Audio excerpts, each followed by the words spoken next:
नमस्कार, prime news देख रहे हैं आप। मैं हूं आपके साथ आकाश सरोज और उत्तराखंड प्राइम में आप सभी का स्वागत है। बुलेटिन की शुरुआत करेंगे। मुख्यमंत्री पुष्कर सिंह धामी के निर्देश पर उत्तराखंड में ऑपरेशन कालनेमी की शुरुआत की गई है, जिसके तहत अब तक 100 से अधिक ढोंगी बाबाओं को गिरफ्तार किया गया है, जो कि भगवा चोला धारण करके लोगों से ठगी करने का काम करते थे। साथ ही मुख्यमंत्री धामी ने साफ चेतावनी देते हुए कहा है कि ये अभियान जारी रहेगा। देवभूमि में आस्था के साथ खिलवाड़ करने वाले को बर्दाश्त नहीं किया जाएगा।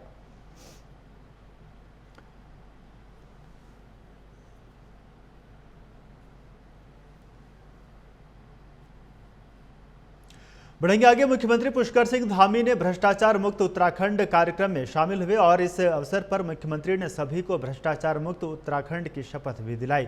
साथ ही प्रदेश को भ्रष्टाचार से मुक्त बनाने की दिशा में उठाए गए कदमों के बारे में जानकारी दी। मुख्यमंत्री ने जनता के समर्थन को इस अभियान की सबसे बड़ी ताकत बताया। उन्होंने कहा कि ये अभिनंदन समारोह केवल एक सम्मान नहीं, बल्कि उत्तराखंड को भ्रष्टाचार मुक्त बनाने के सपने को साकार करने का उत्सव है।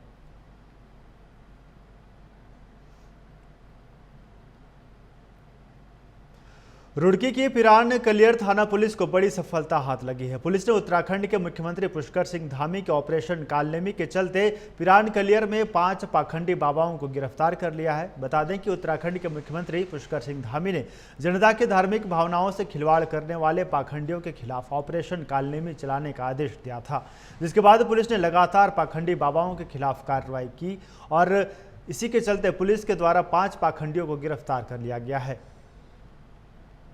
तो ऑपरेशन कालनेमी को लेकर लगातार जारी है और इसको लेकर हर दिन कई पाखंडी बाबा गिरफ्त में आ रहे हैं और इसको लेकर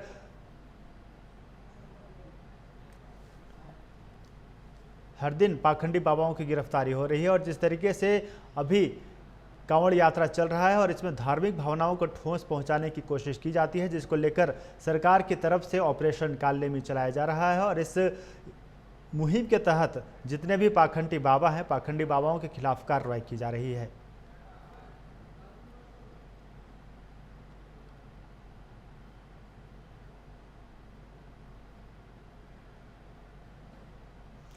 बढ़ेंगे आगे। उत्तराखंड हाईकोर्ट ने पंचायत चुनावों को लेकर बड़ा फैसला सुनाया है। कोर्ट ने उन प्रत्याशियों के चुनाव लड़ने पर रोक लगा दी है जिनके नाम नगर निकाय और ग्राम पंचायत दोनों की मतदाता सूची में दर्ज हैं। कोर्ट ने इसे पंचायत राज अधिनियम के खिलाफ बताया है। इस फैसले के बाद कांग्रेस सरकार और राज्य निर्वाचन आयोग पर हमलावर हो गई है। कांग्रेस प्रदेश संगठन उपाध्यक्ष सूर्यकांत धस्माना ने राज्य निर्वाचन आयोग को कठपुतली ही नहीं, सरकार का दलाल तक बता दिया। उन्होंने निर्वाचन आयुक्त सुशील कुमार से इस्तीफे की मांग की और कहा कि 54% ग्राम सभाओं में पद नामांकन के बिना खाली है, जो साफ दर्शाता है कि चुनाव प्रक्रिया को मजाक बना दिया गया है।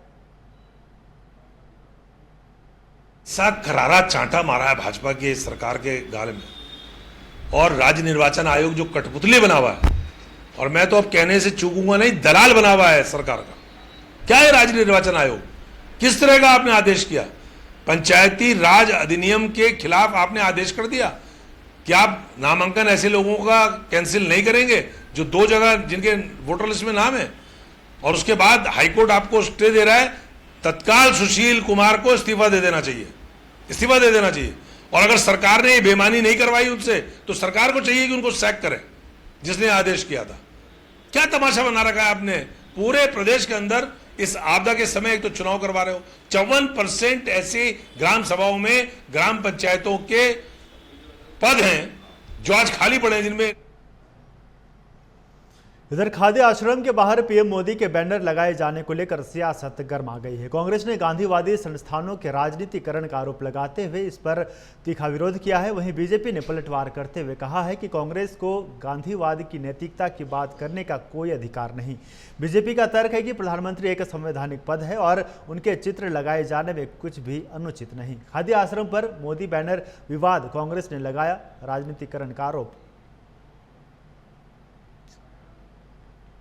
कांग्रेस जो हमेशा परिवारवाद पे जिन्होंने राजनीति की है और गांधी की पदवी जिन्होंने पूरी छीन ली और गांधी के नाम से अब वो पूरा परिवार चला रहे हैं, उनको इस बात पे कहने कोई औचित्य नहीं है। लेकिन भारतीय जनता पार्टी के लोग, भारतीय जनता पार्टी की सरकार संवैधानिक दायित्वों की पूरी तरह से निर्वहन करती है और गांधी आश्रम में अगर प्रधानमंत्री नरेंद्र भाई मोदी की फोटो लगाई गई है तो निश्चित रूप से संवैधानिक पद पर आदरणीय नरेंद्र मोदी जी हैं और उस नाते प्रधानमंत्री की फोटो लगती ही है। लेकिन ऐसा नहीं हो सकता है कि गांधी जी की फोटो न लगी हो और प्रधानमंत्री की लगी हो।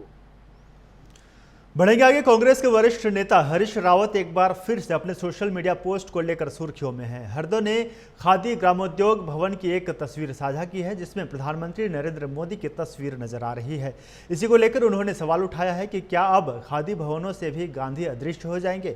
इसी टिप्पणी के बाद कांग्रेस ने बीजेपी पर सीधा हमला बोला है। कांग्रेस प्रवक्ता गरिमा दसौनी ने इसे आपत्तिजनक बताते हुए कहा है कि महात्मा गांधी की जगह कोई नहीं ले सकता और बीजेपी आरएसएस गांधी की विरासत को खत्म करना चाहते हैं। उन्होंने बीजेपी पर इतिहास और धरोहर को मिटाने का आरोप लगाया है। गांधी बनाम सत्ता की सियासत लगातार जारी है। बहुत ही आपत्तिजनक है और अस्वीकार्य है। महात्मा गांधी बापू फादर ऑफ द नेशन हैं। उनकी एक अनूठी जगह है भारतवासियों के दिल में, क्योंकि उन्होंने अंग्रेजों की गुलामी से हम लोगों को आज़ाद कराया और अहिंसा का और सत्य का जो पाठ उन्होंने पढ़ाया। आज देश विदेश की यूनिवर्सिटीज़ में गांधी जी पढ़ाए जाते हैं, लेकिन अपने देश के अंदर वो पचा नहीं पा रही है भाजपा और आरएसएस उनको। खादी ग्राम उद्योग के जितने भी केंद्र हैं देश के अंदर, आज़ादी के बाद से लगातार उसमें बापू की चरखे के ऊपर हम फोटो देखते आए हैं। लेकिन महामानव जो 2014 में अचानक से अवतरित हुए हैं, उनको लगता है वो बापू को रिप्लेस कर पाएंगे। ये उनकी गलतफहमी है, मुगालता है उनको। और जो लोग अपने इतिहास को, अपने इतिहास पुरुषों को, अपनी सभ्यता संस्कृति को और अपनी धरोहरों को संभाल के नहीं रख पाते, उनका कभी विकास नहीं होता, उनका कोई भविष्य नहीं। इधर सहकारिता मंत्री डॉक्टर धन सिंह रावत ने अपने गुजरात प्रवास के दौरान गांधीनगर स्थित राजभवन में गुजरात के राज्यपाल से शिष्टाचार भेंट की। इस मुलाकात में उत्तराखंड में सहकारिता एवं प्राकृतिक खेती के क्षेत्र में किए जा रहे कार्यों और भावी योजनाओं पर सार्थक विचार विमर्श हुआ। कैबिनेट मंत्री डॉक्टर धन सिंह रावत ने राज्यपाल को उत्तराखंड में आगामी सितंबर से प्रारंभ हो रहे सहकारी मेलों के उद्घाटन समारोह में बतौर मुख्य अतिथि शामिल होने का आमंत्रण दिया, जिसे राज्यपाल ने स्वीकार किया और उन्होंने उत्तराखंड आने का वादा किया।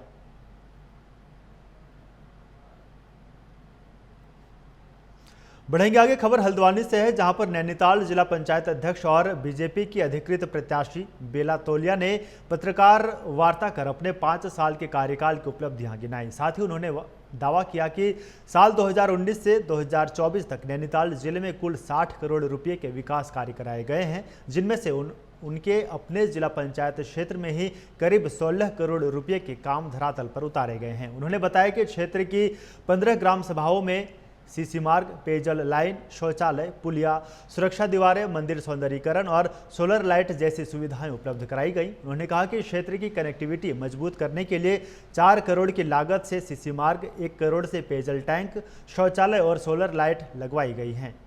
वहीं विरोधियों को लेकर भी जमकर बवाल काटा। जनता का बहुत अच्छा रिस्पांस मिल रहा है और जहां हम नहीं पहुंच पा रहे वो इंतज़ार कर रहे हैं। और वैसे उन्होंने खुद ही डोर टू डोर प्रचार कर दिया है, पर वो कह रहे हैं एक बार आप आ जाएं तो गांव वालों को थोड़ा अच्छा लगता है कि हमारी प्रत्याशी आई है। तो काफ़ी अच्छा रिस्पांस मिल रहा है सभी जगह से। अब देखें, चुनाव लड़ने का अधिकार सबका है, नामांकन सभी कराते हैं और भारतीय जनता पार्टी ने मुझे टिकट दिया है तो थोड़ा नाराज़गी होती है, जिसे अगर नहीं मिलता है तो थोड़े दिन की नाराज़गी है उन्हें, और विरोध करना ठीक है। गदरपुर विधानसभा क्षेत्र अंतर्गत बरीराई जिला पंचायत क्षेत्र से बीजेपी समर्थित प्रत्याशी भावना कोरंगा ने चुनावी जनसभा की। चक्की रोड पर आयोजित इस जनसभा में पूर्व सांसद बलराज पासी, विधायक अरविंद पांडे और उत्तराखंड दर्जा प्राप्त राज्य मंत्री उत्तम दत्ता के अलावा बीजेपी नेताओं ने कार्यक्रम को संबोधित करते हुए भावना कोरंगा के पक्ष में वोट डालने की अपील की। इस दौरान सभी वक्ताओं ने कहा कि चुनाव होने तक जी जान के साथ चुनाव प्रचार करना है। मौके पर मौजूद विधायक ने बीजेपी समर्थित सभी प्रत्याशियों की जीत के लिए वोट की अपील की। हमारी प्रत्याशी भावना कोरंगा का आज रोड शो है और आप देख सकते हैं कि हजारों की तादाद में लोग हमारी बेटी भावना कोरंगा को आशीर्वाद देने के लिए आए हुए हैं। साथ में हमारे खटोला के प्रत्याशी भाजपा के राकेश सिंह जी, हमारी सिल्की खेड़ा और सकैनिया क्षेत्र के हमारे प्रत्याशी परमीत कौर के पति सोनू जी, वो यहाँ मौजूद हैं। मैं आपके माध्यम से सभी जनता से, जनता जनार्दन से सबसे अपील करना चाहता हूं कि आप सब लोग भारतीय जनता पार्टी के प्रत्याशियों को जिताएं। भावना कोगंदा को अधिक से अधिक वोटों से जिताकर आप इनको जिला पंचायत प्रत्याशी बनाएं, सदस्य बनाएं, ताकि जब उधमसिंह नगर जिले के जिला पंचायत का अध्यक्ष बने तो उसमें हमारे क्षेत्र का भी प्रतिनिधित्व होना चाहिए। बुजुर्गों का आशीर्वाद सदा ही अपने बच्चों पर रहता है, तो इसी प्रकार उनका आशीर्वाद भी हमें मिल रहा है। वो आज हमारे बीच में नहीं है, लेकिन उनके किए गए कार्यों का हमें फल मिल रहा है। जो इतनी जनता हमारे साथ जुड़ी हुई है, ये उन्हीं का आशीर्वाद है। और इस आशीर्वाद को देखते हुए, आज लोगों के जन सलाह को देखते हुए हमें लग रहा है कि जीत हमारी निश्चित रूप से होगी। उत्तराखंड में पंचायत चुनाव को लेकर कांग्रेस ने एक बार फिर से राज्य सरकार और निर्वाचन आयोग पर सवाल खड़े किए हैं। दरअसल कांग्रेस के प्रदेश उपाध्यक्ष सूर्यकांत धस्माना ने हाईकोर्ट के आदेश का हवाला देते हुए कहा है कि ये निर्णय बीजेपी सरकार के मुंह पर तमाचा है। इसके अलावा धस्माना ने राज्य निर्वाचन आयोग ने सरकार पर जमकर निशाना साधा, जिसको लेकर प्रदेश मीडिया प्रभारी मनवीर सिंह चौहान ने कहा कि कांग्रेस पार्टी का इतिहास रहा है कि वो संवैधानिक संस्थाओं पर आरोप लगाती रही, लेकिन बीजेपी सरकार हमेशा इन संस्थाओं का सम्मान करती आई है। साथ ही कहा कि कांग्रेस को अपने गिरेबान में झांक कर देखना चाहिए। पंचायत चुनाव को टालने के लिए कांग्रेस सिर्फ बयानबाजी कर रही है। देखिए, कांग्रेस पार्टी कोई नई बात नहीं है कि वो संवैधानिक संस्थाओं पर आरोप लगाती है, लेकिन कांग्रेस पार्टी को कुछ बोलने से पहले हमेशा अपने गिरेबान में झांकना चाहिए। देखिए, भारतीय जनता पार्टी की सरकार चाहे प्रदेश में हो चाहे केंद्र में हो, संवैधानिक संस्थाओं का हमेशा सम्मान करती आई है और संवैधानिक संस्थाएं स्वतंत्र रूप से ही भारतीय जनता पार्टी की सरकार में काम करती हैं। कांग्रेस ने हमेशा अपने लाभ के लिए इन संस्थाओं का उपयोग किया होगा, लेकिन भारतीय जनता पार्टी ऐसा नहीं कर सकती है। और रही चुनाव त्रिस्तरीय पंचायत चुनाव की बात, तो जो कोर्ट का जो आदेश है, माननीय न्यायालय के आदेश का सभी को सम्मान करना चाहिए। भारतीय जनता पार्टी की सरकार भी सम्मान करती है, लेकिन कांग्रेस को तो सिर्फ और सिर्फ इस जो पंचायत चुनाव इसको टालने के लिए और अनर्गल बयानबाजी करने के लिए उनके पास कोई काम नहीं रहेगी। बढ़ेंगे आगे। खबर पौड़ी से है, जहां पर मानसून के दौरान पंचायत चुनाव हो रहे हैं और जिस वजह से लगातार लैंडस्लाइड और बारिश की आशंका को देखते हुए प्रशासन के सामने चुनौती खड़ी हो गई है। आपदा प्रबंधन विभाग ने व्यापक तैयारियां की हैं, फिर भी जनपद के कई हिस्सों में मार्ग अवरुद्ध होने की घटनाएं सामने आ रही हैं, तो कई इलाकों में लैंडस्लाइड से सड़क क्षतिग्रस्त होने की भी घटनाएं सामने आ रही हैं। वहीं मानसून के बीच पंचायत चुनाव पर युवा जिला अध्यक्ष मोहित सिंह ने सरकार की मंशा पर सवाल खड़े किए। उन्होंने कहा कि जिस प्रकार से लगातार बारिश हो रही है, उससे लगता है कि ये मानसून चुनावी प्रक्रिया को प्रभावित करेगी। कहा कि सरकार जानबूझकर इस माह में चुनाव करवा रही है, जिससे प्रशासन को आगे जनपद में चुनाव संपन्न करवाना चुनौतीपूर्ण हो जाएगा।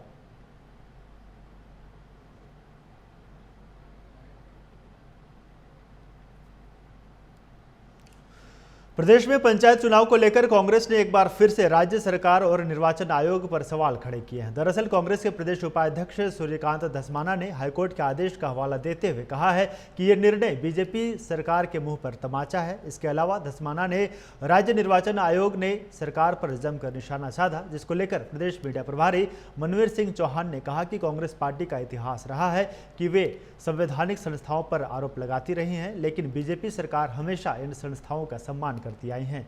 साथ ही कहा कि कांग्रेस को अपने गिरेबान में झांक कर देखना चाहिए। पंचायत चुनाव को टालने के लिए कांग्रेस सिर्फ बयानबाजी कर रही है। देखिए, कांग्रेस पार्टी कोई नई बात नहीं है कि वो संवैधानिक संस्थाओं पर आरोप लगाती है, लेकिन कांग्रेस पार्टी को कुछ बोलने से पहले हमेशा अपने गिरेबान में झांकना चाहिए।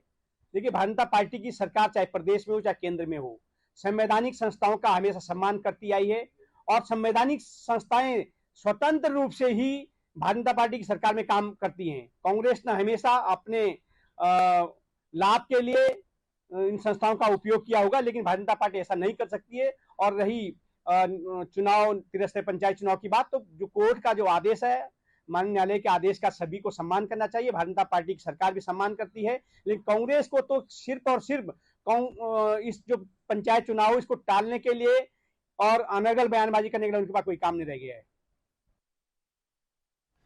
प्रदेश में बढ़ती नशाखोरी को लेकर अब जनप्रतिनिधि भी खुलकर सामने आने लगे हैं। धर्मपुर से बीजेपी विधायक विनोद चमोली ने नशे के खिलाफ अपने विधानसभा क्षेत्र में एक व्यापक अभियान की शुरुआत की है। विधायक चमोली ने पुलिस प्रशासन से नशा तस्करों पर सख्त कार्रवाई की मांग की है और खुद भी अभियान में सक्रिय भूमिका निभाने की बात कही है। उनका कहना है कि अब तक की कोशिशों से कई खामियां नजर आ रही हैं, जिससे नशा कारोबार बढ़ा है, लेकिन अब भविष्य की पीढ़ियों को सुरक्षित रखने के लिए सख्त कदम उठाने का वक्त आ गया है। उन्होंने लोगों से अपील भी की है कि नशे के किसी भी गतिविधि की जानकारी तुरंत दें, ताकि इस गंभीर समस्या से मिलकर निपटा जा सके। कि मेरी विधानसभा के अंदर हम लोगों ने नशे को लेकर सघन अभियान छेड़ा हुआ है, जिसमें हमारे यहाँ मद्रासी कॉलोनी है, ऐसे हमारे यहाँ जो दक्षिण रेस कोर्स में सी ब्लॉक का कुछ हिस्सा है जहाँ पर इस तरह का गतिविधियाँ ज़्यादा होती हैं। इसी तरह मथुरा वाले में जैसे हमारा सपेरा बस्ती है, वो तो बहुत ही बदनाम था इस काम के लिए। कल हम लोगों ने वहाँ पर एक अभियान चलाया है, वहाँ पर कुछ लोगों को पकड़ की है। तो ये पूरा अभियान मेरी विधानसभा के अंदर अभी अब ब्रह्मपुरी में हम ये करने वाले, ब्रह्मपुरी में भी चल रहा है, लोहिया नगर ब्रह्मपुरी में हमारे टारगेट पर है, सुभाष नगर हमारे टारगेट पर है। तो जो भी ये जिस तरह का जहाँ भी नशे का कारोबार है, जहां एक तरफ धर्म के नाम पर आए दिन लोगों को बांटने की खबर आती है, वहीं दूसरी तरफ राष्ट्रीय संयोजक मोहम्मद शमशाद मीर ने एक मिसाल पेश की है। मोहम्मद शमशाद मीर ने आरएसएस के राष्ट्रीय अध्यक्ष इंद्रेश कुमार के नाम की चादरपोशी करने रुड़की के पिरान कलियर में साबिर साहब की दरगाह पर पहुंचे। साथ ही उन्होंने कहा कि भारत के मुसलमान को अमन पसंद है और उन्हें सरकार की योजनाओं का उतना ही लाभ मिल रहा है जितना सभी धर्म के लोगों को मिलता है। आज आरएसएस केंद्रीय प्रचारक हम सब के मार्गदर्शक आदरणीय श्री डॉक्टर इंद्रेश कुमार जी के निर्देश पर एक हिंद जय हिंद का संदेश लेकर एक भारत श्रेष्ठ भारत, अमन भाईचारा का संदेश लेकर सावन मास के पावन महीने में जो कांवड़ यात्री। खबर रुड़की से है, जहां white wave industrial smart city के द्वारा एक ऐसे महत्वाकांक्षी प्रोजेक्ट की शुरुआत की गई है जो 1831 एकड़ में है और साथ ही जिसमें उद्योग, कृषि, प्रौद्योगिकी, शिक्षा, स्वास्थ्य, पर्यटन, आवासीय विकास सभी को एक साथ जोड़ने की योजना है। आपको बता दें कि white wave industrial smart city के एमडी पंकज शांडिल्य ने मरीन ड्राइव पर आयोजित मीडिया मंथन प्रोग्राम में पत्रकारों को जानकारी देते हुए बताया कि इसका दो चरणों में विकसित किया जाएगा। वहीं उन्होंने कहा कि हम सिर्फ एक इंडस्ट्रियल पार्क नहीं बना रहे, बल्कि एक ऐसा शहर बना रहे हैं जो हर क्षेत्र को छूने का काम करेगा। मानसून के दौरान पंचायत चुनाव हो रहे हैं, जिस वजह से लगातार हो रही बारिश और लैंडस्लाइड की आशंका को देखते हुए प्रशासन के सामने चुनौती खड़ी हो गई है। आपदा प्रबंधन विभाग ने व्यापक तैयारियां की हैं, फिर भी जनपद के कई हिस्सों से मार्ग अवरुद्ध होने की घटनाएं सामने आ रही हैं। तो वहीं कई इलाकों में लैंडस्लाइड से सड़क क्षतिग्रस्त होने की भी घटनाएं सामने आ रही हैं। वहीं मानसून के बीच पंचायत चुनाव पर युवा जिला अध्यक्ष मोहित सिंह ने सरकार की मंशा पर सवाल खड़े किए हैं। उन्होंने कहा कि जिस प्रकार से लगातार बारिश हो रही है, उससे लगता है कि ये मानसून चुनावी प्रक्रिया को प्रभावित करेगी। कहा कि सरकार जानबूझकर इस माह में चुनाव करवा रही है, जिससे प्रशासन को आगे जनपद में चुनाव संपन्न करवाना चुनौतीपूर्ण हो जाएगा। बढ़ेंगे आगे। हरिद्वार में कांवड़ यात्रा के तीसरे दिन धर्मनगरी का माहौल भक्तिमय हो गया। हरिद्वार के कप्तान प्रमेंद्र सिंह डोभाल ने पुलिस टीम के साथ कांवड़ मार्ग पर पहुंचकर शिव भक्तों पर पुष्प वर्षा की और उनका स्वागत भी किया। शिव भक्तों को फल वितरित कर उनका मनोबल भी बढ़ाया गया, जिससे श्रद्धालु अभिभूत नजर आए। आपको बता दें कि हर तरफ बम बम भोले के जयकारों की गूंज सुनाई दी। भगवा रंग में रंगी हरिद्वार की सड़कों पर हजारों शिव भक्त अपनी आस्था और उल्लास के साथ आगे बढ़ते दिखे। पुलिस प्रशासन की इस अनूठी पहल ने श्रद्धालुओं के बीच भरोसे और सम्मान की भावना को मजबूत कर दिया। सभी कांवड़ भक्तजनों का यहाँ पर स्वागत करती है। माननीय मुख्यमंत्री जी ने अपने उद्बोधन में भी और आपको निर्देशित भी किया था कि जितने भी कांवड़ यात्रीगण यहाँ आएंगे उनका स्वागत भी किया जाए, उनकी सेवा और सुरक्षा का भी ध्यान में रखा जाए। हरिद्वार पुलिस लगातार इस काम को कर रही है।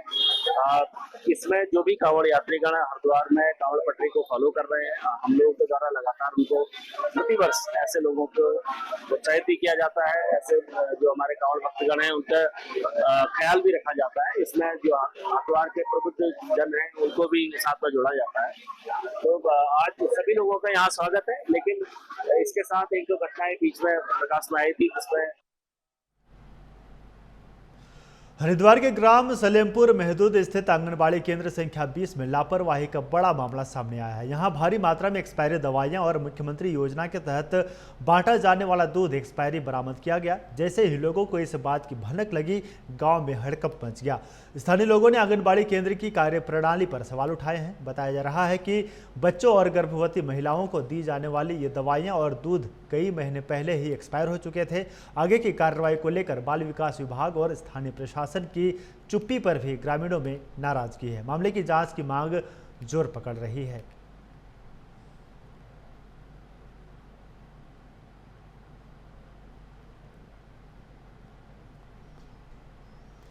बढ़ेंगे आगे। पौड़ी जिले के जिलाधिकारी स्वाति एस भदौरिया ने पैठानी स्थित प्राचीन राहु मंदिर का स्थलीय निरीक्षण किया, जहां उन्होंने पूजा अर्चना कर मंदिर विकास कार्यों की समीक्षा की। निरीक्षण के दौरान जिलाधिकारी ने संबंधित अधिकारियों को मंदिर का संपूर्ण मास्टर प्लान तैयार करने के निर्देश दिए, ताकि श्रद्धालुओं के लिए शौचालय, पेयजल और बैठने की बेहतर व्यवस्था सुनिश्चित की जा सके। उन्होंने मंदिर के पास के खाली भूभाग का सीमांकन कर उसे योजना में शामिल करने को कहा। साथ ही संस्कृति विभाग को निर्देश दिए कि मंदिर का केमिकल ट्रीटमेंट कर पारंपरिक पंचायतन शैली में इसका सुदृढ़ीकरण कराया जाए।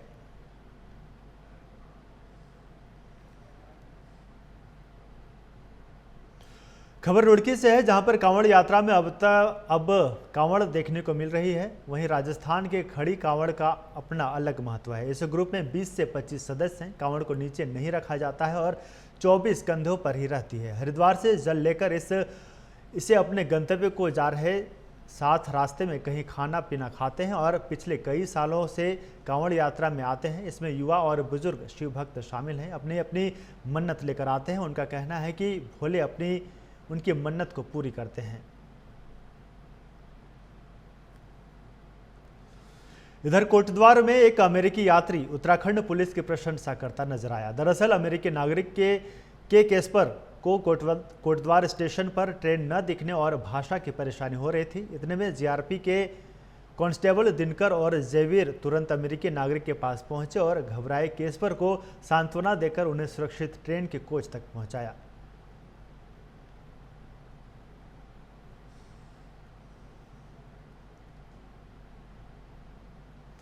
उत्तराखंड में मानसून की शुरुआत हो चुकी है, जो कि शासन प्रशासन के लिए हमेशा से ही एक बड़ी चुनौती रही है। वहीं जहां एक आपदा प्रबंधन विभाग की बात करें तो सचिव विनोद कुमार सुमन के अनुसार विभाग पूरी तरह से तैयार है। मानसून सीजन के दृष्टिगत हर एक पहलू पर बारीकी से नजर रखी जा रही है। साथ ही मौसम विभाग के पूर्वानुमान के अनुसार अब उत्तराखंड में कुछ दिनों तक बारिश सामान्य रहेगी, जिसके लिहाज से विभाग ने ग्राउंड जीरो पर अपनी टीमों को डिप्लॉय कर तमाम दिशा निर्देश देने का काम किया। तो उत्तराखंड प्राइम में फिलहाल मेरे साथ इतना ही। आगे भी खबरों का सिलसिला जारी रहेगा। देखते रहिए प्राइम न्यूज़। नमस्कार।